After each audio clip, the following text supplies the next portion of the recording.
உங்களுக்கு நான் சொன்னது புரியல? என்ன ஆனாலும் சரி, இந்த கல்யாணம் நடக்காது. இந்த கல்யாணம் நிச்சயமா நடக்கும். வன்ஷிகாவை இப்படி ஏமாத்திட்டு சந்தீப் யாரோ ஒரு பொண்ணை கல்யாணம் பண்ணிக்கிட்டான், நாம மொத்தமா அழிஞ்சு போயிடுவோம். என்னால உன்னை கல்யாணம் பண்ணிக்க முடியாது. இந்த கல்யாணத்துல யாருக்குமே இஷ்டம் இல்ல. உங்களுக்கு நிஜமாவே என் மேல காதல் இருக்குல்ல? நீங்க என்ன உண்மையா தானே காதலிக்கிறீங்க? அப்புறம் கல்யாணம் வேண்டான்னு சொன்னா எப்படி? பூங்காற்று புத்தம் புதிய மெகா தொடர் இன்று மாலை 6:30 மணிக்கு உங்கள் ஜெயா டிவியில் காணத் தவறாதீர்கள். ஒரு முறை இந்த யாகம் நல்லபடியாக முடிந்துவிட்டால் அதன் பிறகு நாம் மிகச்சிறந்த ஆசிரமத்தை அமைக்க முடியும். நாளை ஆச்சாரியார் அஷ்டலட்சுமி யாகத்தை செய்து முடித்த பின் மாருதிக்கு தண்டனை கிடைக்கும். அந்த மாருதிக்கு தண்டனை கிடைத்த பிறகு நான் எந்த வகையில் ஆச்சாரியாருக்கு சேவை செய்கிறேன் என்று பொறுத்திருந்து பாருங்கள் தாத்தா அவர்களே. மாருதி, நேற்று நான் உனக்கு கொடுத்த காரியங்களை உன்னால் சரிவர செய்ய முடியவில்லை. அதற்கான தண்டனை நேரம் வந்துவிட்டது.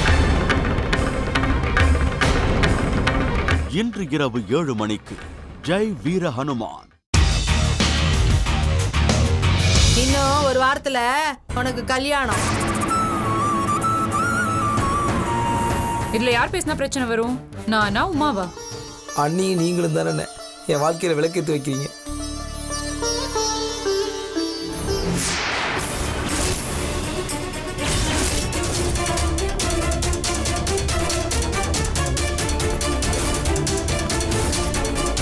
மீனாட்சி, நாளைக்கு ராஜேந்திரனுக்கும் கவிதாவுக்கும் கல்யாணம்.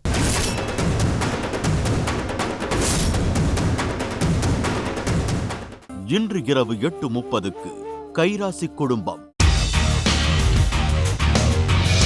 எனக்கு தலைவலிங்கிற விஷயம் தெரிஞ்சு வைஷாலியும் ரோகிணியும் ஒரு நிமிஷம் கூட என்ன தனியா விட போறதே இல்ல.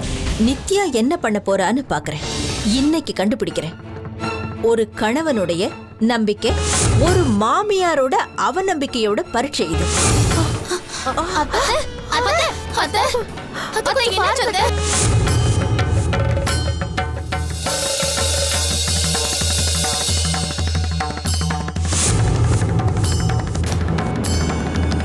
சொந்தங்கள் இன்று இரவு 9 மணிக்கு.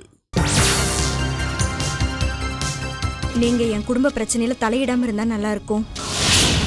அவங்கள உங்களை ராஜான்னு நினைச்சிட்டு இருக்காங்க. ஆனா உண்மை என்னங்கிறது உங்களுக்கும் எனக்கும் மட்டும்தான் நல்லா தெரியும். இப்போதான் நீ எனக்கு ஃபோன் பண்ண டைம் கிடைச்சதா? காப்னா, please understand. No Prince, I won't listen to any excuses. I love.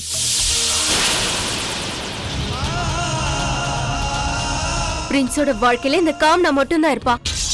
நான் என் இடத்த யாருக்கும் விட்டு கொடுக்க மாட்டேன். இன்று இரவு 9:30 மணிக்கு பெரிய இடத்து பெண்.